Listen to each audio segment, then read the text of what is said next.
In the golden haze of the African savanna 7 million years ago, where tall grasses swayed like living waves under a relentless sun, a small band of early hominins moved with urgent purpose along the muddy edge of a slow river. Their bodies were compact and powerful, legs built for walking upright across open ground, arms still strong enough to climb when danger struck from above. The leader of the band, a sturdy male with thick brows and scars across his chest from past fights, walked at the front. He carried a long stick, sharpened at one end into a crude spear.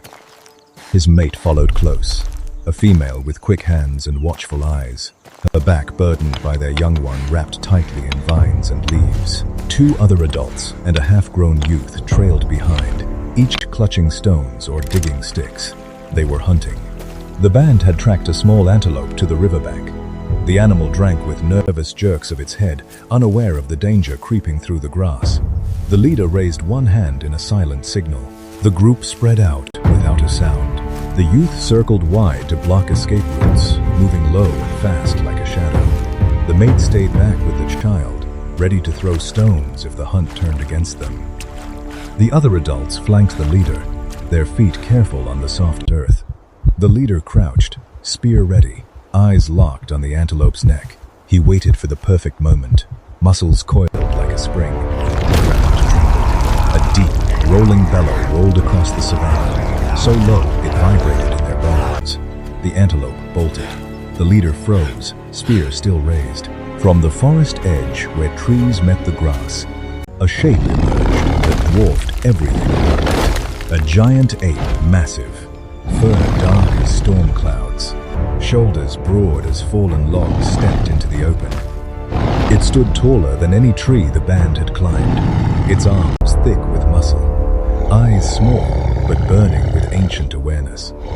This was no ordinary primate. This was the giant, the one the elders whispered about in gestures around dying fires. Gigantopithecus, the true king of the deep places. The band did not run at first. They watched. The giant's gaze swept the savanna and landed on them. It did not charge immediately. Instead, it beat one massive hand against its chest, the sound like distant thunder. The leader slowly lowered his spear, signaling retreat with a backward step. The mate pulled the child closer against her body.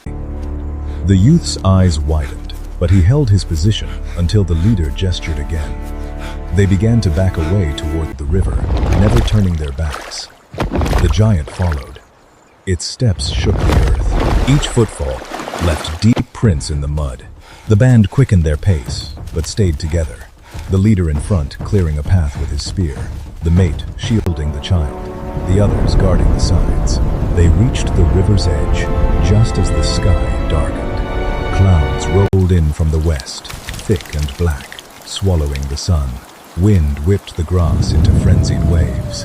The first raindrops fell heavy and cold. The giant roared again, closer now. It entered the water, wading with terrifying ease. The river, already swollen from recent rains, began to rise fast. The band had no choice. They waded in, the water pulling at their legs. The leader used his spear as a staff to steady the group and hold him forward. Rain lashed their faces. Lightning split the sky. The giant was only 20 paces behind, its massive body cutting through the torrent like a living boulder. They reached the far bank, gasping and half drowned. The leader pointed toward a rocky outlet with a dark opening cave. They ran for it, slipping on wet stone. The giant climbed the bank behind them, water streaming from its fur. The band scrambled inside the cave, just as thunder cracked directly overhead. The giant's roar followed them into the darkness. Inside the cave, the air was damp and smelled of old bones. The band huddled together, chests heaving. The leader checked each member with quick touches, the mate's shoulder, the youth's arm, the child's small face. No one was lost, but safety was an illusion. The giant's shadow filled the cave mouth. It reached one enormous hand inside, claws scraping stone. The leader jabbed with his spear. The giant pulled back with a snarl, but it did not move. It began to tear at the entrance, widening the opening with terrifying strength. The band retreated deeper. The cave narrowed into a low tunnel. They crawled on hands and knees, the child whimpering softly against the mate's chest. The leader went first, feeling the way with his hands. The others followed in single file. Behind them came the sound of rock breaking and the giant's frustrated bellows. They emerged into a larger chamber, where faint light filtered through cracks in the ceiling. Here, the air was still, but the danger had not ended. In the dim light, they saw movement. Another band of early hominins, strangers huddled against the far wall. These were not allies. Their bodies were leaner, their eyes harder. They had claimed this cave first. One of the strangers raised a sharp stone in threat. The leader of the first band stopped, spear ready but not raised. He gestured slowly open palm, then a point toward the entrance where the giant still raged. The strangers understood. For a moment, the two groups faced each other in tense silence, each weighing whether to fight or unite. The giant solved the choice. It forced its massive shoulder through the widened entrance. Rocks crashed down. The strangers scattered toward one side. The first band moved toward another, but the giant chose its target, the original intruders. It lunged for the leader. The climax came in that chamber. The leader stood his ground. He signaled the others to flank. The mate and youth grabbed stones and hurled them at the giant's face and eyes. The other adults used digging sticks to jab at its legs. The leader waited until the giant swung a massive arm, then darted in low and drove his spear deep into the soft flesh under its arm. The giant roared in pain and fury. It backhanded the leader, sending him crashing into the wall. Blood ran from his mouth, but he rose again. The youth, quick and brave, darted between the giant's legs and slashed with a sharp stone at its ankle. The giant stumbled. The mate threw more stones, aiming for the already wounded eye. The leader recovered and drove his spear in again, this time higher, near the giant's neck. The giant thrashed, smashing its fists against the walls. Dust and small rocks rained down. One of the strangers from the other band, seeing the fight, threw a stone that struck the giant's head. For a brief moment, the two groups fought together against the common terror. The giant, wounded and bleeding from multiple cuts, finally retreated. It backed toward the entrance, snarling, one arm hanging lower than the other. With a last earth-shaking bellow, it turned and forced its way out into the storm.